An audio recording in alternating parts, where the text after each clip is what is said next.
morning, Philippines, and welcome to Health News. Dear friends, viewers, we all know that many Filipino teenagers as of today are getting pregnant in an early age.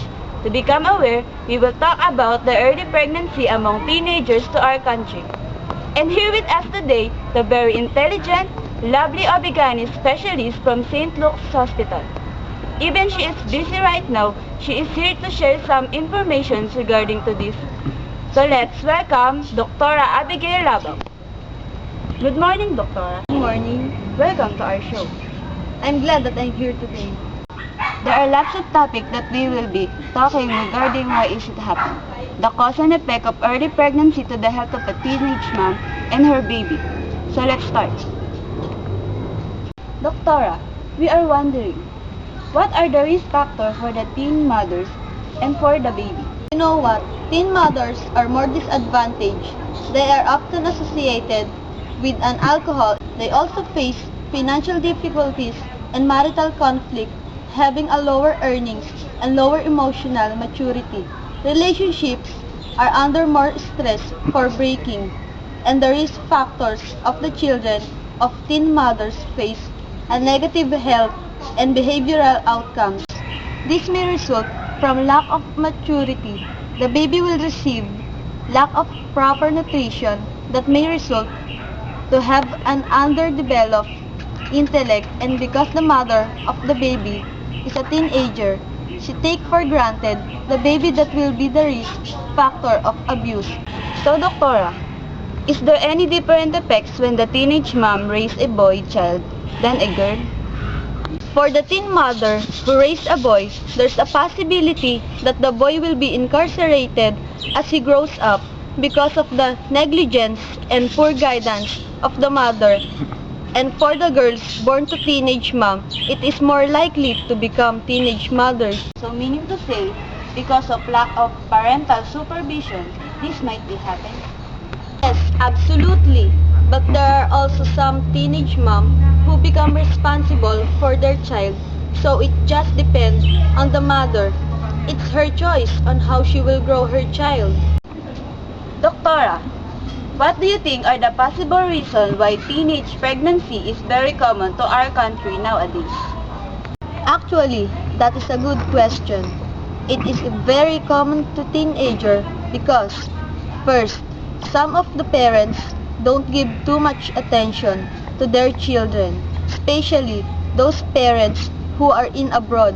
They left their children home early or more raised by separated parents were not to engage in their risk-taking behavior. But they can talk to their children every day to increase parental communication. The mother is the one who will do that because she has the special role in monitoring and open communication lines with her daughter.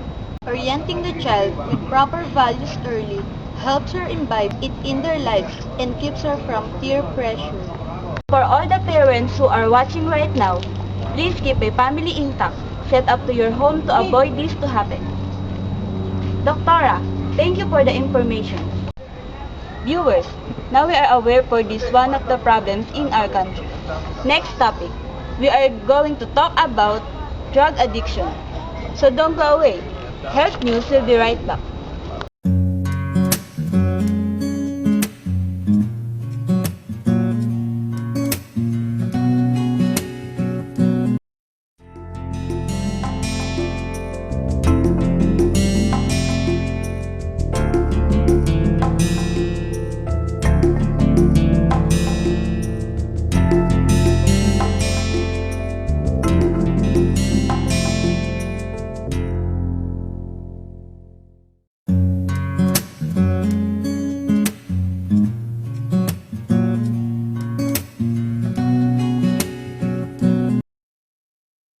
Welcome back to Health News. We are here now at the lobby because of the rain. Many of the Filipino, whether young or old, is having a drug problem. We are going to talk about the reasons, signs and symptoms, and how to treat this. Here with us Ms. Gaisel Bernabe to understand drug addiction. Welcome to Health News. Thank you. So let's start. What do you think are the possible reasons why they have become addicted? First reason is it starts with experimentation in terms of curiosity, or because of friends who are doing it, or in an effort to erase another problem. At that time, as the substance seems to solve the problem the addiction progresses, it becomes more and more important. And that's the reason why addiction develops. It is treatable. Yes, it is treatable through the treatment and support of the persons around the addicted one. So there's a possibility to regain control of oneself. I have a question.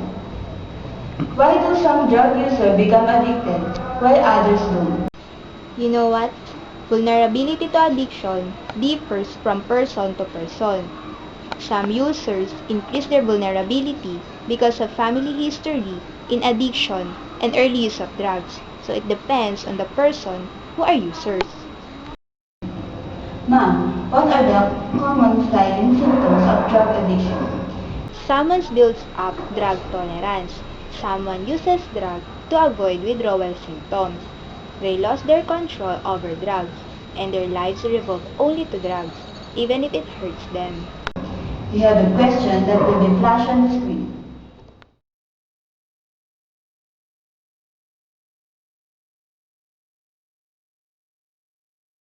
Thank you for that wonderful question. Drug abusers try to conceal their symptoms, but there are some warning signs like bloodshot in the eyes, sudden weight loss or gain. The person appears fearful or paranoid with no reason, using perfume to hide smell of smoke and drugs, and those who avoid eye contact. Here is your next question.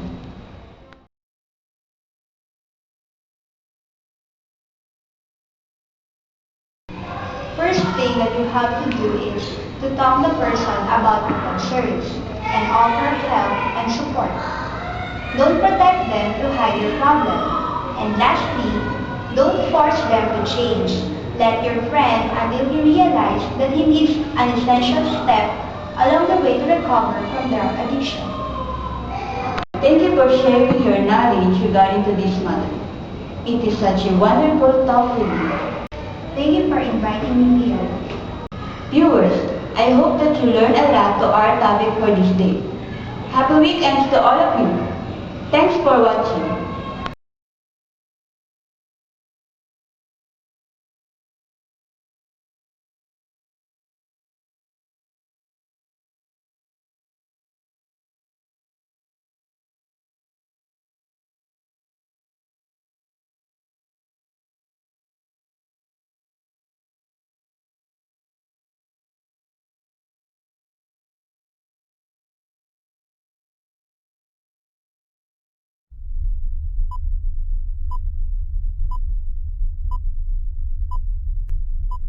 Topic that we will talk on regarding why it should happen. The cause and effects of early pregnancy to the health of the teenage mom and her baby. So let's start. Ay, ba't gumanong ka? That the boy will be incarcerated as he grows up because of the negligence and poor guidance of the mother. Aha.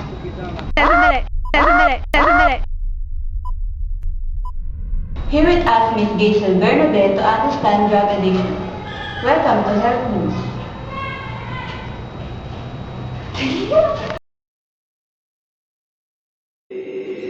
Beautiful girls all over the world. I could be chasing, but my time would be wasted. They got nothing on you, baby. Nothing on you, baby.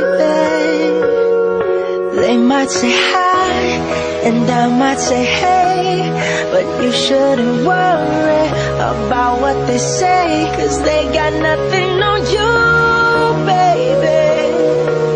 Yeah. Nothing on you. Nothing on you, babe. Nothing on